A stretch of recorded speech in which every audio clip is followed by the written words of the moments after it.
74 అడుగుల గరుడ ఆంజనేయ స్వామి ప్రథమ వార్షికోత్సవ వేడుకలు ఘనంగా నిర్వహించడం జరుగుతుందని ఆలయ ధర్మకర్త బెజుగాం నర్మదా రవీంద్రప్రసాద్, ఆలయ నిర్వహణ సభ్యులు రమేష్ రెడ్డి శ్రీకాంత్ తెలిపారు. ఆలయ అభివృద్ధికి దాతల సహకారం వెలకట్టలేనిదని, దాతల సహకారంతోనే ఆలయం అభివృద్ధి చెందుతుందని పేర్కొన్నారు. దాతలు ముందుకు వచ్చి ఆలయ అభివృద్ధికి సహాయ సహకారాలు అందించాలని కోరారు. సిద్దిపేట జిల్లా నంగనూరు మండలంలోని తిమ్మాయిపల్లి, కోనాయిపల్లి, కొండపాక మండలంలోని బందారం 3 గ్రామాల శివారు సరిహద్దుల్లో చింతగుట్టపై వెలిసిన శ్రీ గరుడ ఆంజనేయ ఆలయంలో 74 అడుగుల ఆంజనేయ స్వామి ప్రథమ వార్షికోత్సవ పూజా కార్యక్రమాలు రెండో రోజు ఆలయ ధర్మకర్త బెజగాం నర్మదా రవీంద్రప్రసాద్ ఆధ్వర్యంలో ఘనంగా జరిగాయి. రెండో రోజు గణపతి పూజ, పంచవాక్య పుణ్యాహవచనం, మండపస్థిత ఆహ్వాహిత దేవతా పూజానం, మన్యసూక్త హోమం, నవగ్రహ హోమం స్థాపితం, మండల హోమం, తీర్థప్రసాద వితరణ, పలు పూజా కార్యక్రమాలు పురోహితులు శ్రీ పాదశర్మ వారి బృందం ఆధ్వర్యంలో వైభవంగా నిర్వహించడం జరిగిందని వారు తెలిపారు. మంగళవారం రోజున సాయంత్రం ఆంజనేయ స్వామి విగ్రహాన్ని ఒంటెపై గుర్రం రథంపై దేవస్థానం నుండి కోనాయిపల్లి భాషాగూడెం, తిమ్మాయిపల్లి, బందారం నుండి దేవస్థానం వరకు శోభాయాత్రతో పాటు బైక్ ర్యాలీ నిర్వహించడం జరుగుతుందని చెప్పారు.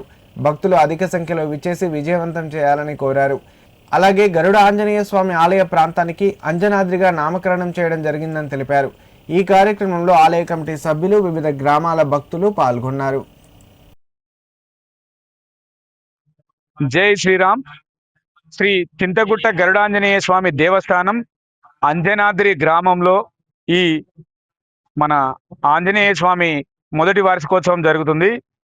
ఎక్కడ అంటే సిద్దిపేట జిల్లా నంగునూరు మండలం, కొండపాక మండలంలోని 2 మండలాల శివారి సరిహద్దులో గల తిమ్మాయిపల్లి, కోనాయిపల్లి, బందారం 3 గ్రామాల శివారి సరిహద్దులో ఉన్నటువంటి ఈ దేవాలయం. ఈ దేవాలయానికి వచ్చేసి భక్తులు కోరుకున్నటువంటి కోరికలు తీర్చి వారిని నిత్యం పూజల్లో పొందుతున్నటువంటి మన ఆంజనేయ స్వామికి మొదటి వార్షికోత్సవంతో పాటు ఆంజనేయ స్వామి రథయాత్ర, ఊరేగింపు కార్యక్రమాన్ని స్టార్ట్ చేశారు.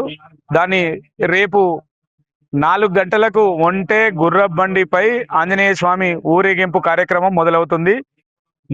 ఈ కార్యక్రమంలో మన 3 గ్రామాల ప్రజలతో పాటు చుట్టుపక్కల ఉన్నటువంటి ప్రతి గ్రామంలో తెలిసిన వారందరూ వారి యొక్క వచ్చిన భక్తులకు ఏదన్నా అసౌకర్యం కలగకుండా వారికి రావడానికి పూర్తి సౌకర్యంగా తెలియజేయాలని కోరుతున్నాము. దీనితో పాటు ఇక్కడ ఈ గుడి కొంతమందికి తెలియదు అంటున్నారు. కొనాయపల్లి వెంకటేశ్వర స్వామి టెంపుల్. వెంకటేశ్వర స్వామి టెంపుల్ అంటే కేసీఆర్ నిత్యం పూజలు చేసేటువంటి వెంకటేశ్వర స్వామి టెంపుల్. ఆ టెంపుల్ నుంచి 1.5 కిలోమీటర్ల దూరంలో ఉంటుంది చింతగుట్ట గరుడాంజనేయ స్వామి దేవస్థానం. ఈరోజు మనము చింతగుట్ట శ్రీ గరుడాంజనేయ స్వామి సన్నిధానంలో ఉన్నాము.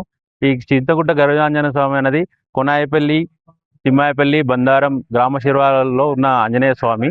ఇక్కడ మొక్కుకున్న వారికి, ఈ స్వామిని నమ్ముకున్న వారికి కోరికలు తీర్చాలని పేరు. ఇక్కడ ఈ ఆంజనేయ విగ్రహాన్ని బెజగామ నర్మదా ప్రసాద్ గారు తన సొంత ఖర్చులతో డెవలప్మెంట్ చేస్తున్నారు. పునః ప్రతిష్ట తర్వాత ఈ మొదటి వార్షికోత్సవం. ఈ వార్షికోత్సవంలో 10వ తారీఖు నుండి వార్షికోత్సవ పూజలు జరుగుతున్నాయి. రేపు బలిదానము, పూర్ణాహుతి, సాయంత్రము ఒంటెపైన గుర్రం పైన స్వామివారిని కొనాయిపల్లి నుండి భాషాగూడెం, తిమ్మాయిపల్లి, బందారం శివార్లో గ్రామాల చుట్టూ తిప్పుతూ మళ్ళీ స్వామివారి సన్నిధిలోకి చేరుకుంటుంది. రేపు అధిక సంఖ్యలో భక్తులు వచ్చి మన మొదటి వార్షికోత్సవంలో పాల్గొని, పూజలో పాల్గొని స్వామివారి కృపా కటాక్షాలు తీసుకొని స్వామివారి ఆశీస్సులు పొందగలని కోరుతూ రేపు ఉదయం నుంచి మన హనుమాన్ స్వామివారి మాల విరమణ కూడా జరగబడును. అధిక సంఖ్యలో హనుమాన్ మాలదారులు వచ్చి మన కార్యక్రమాన్ని దిగ్విజయంగా జరపగలరని కోరుకుంటున్నాను.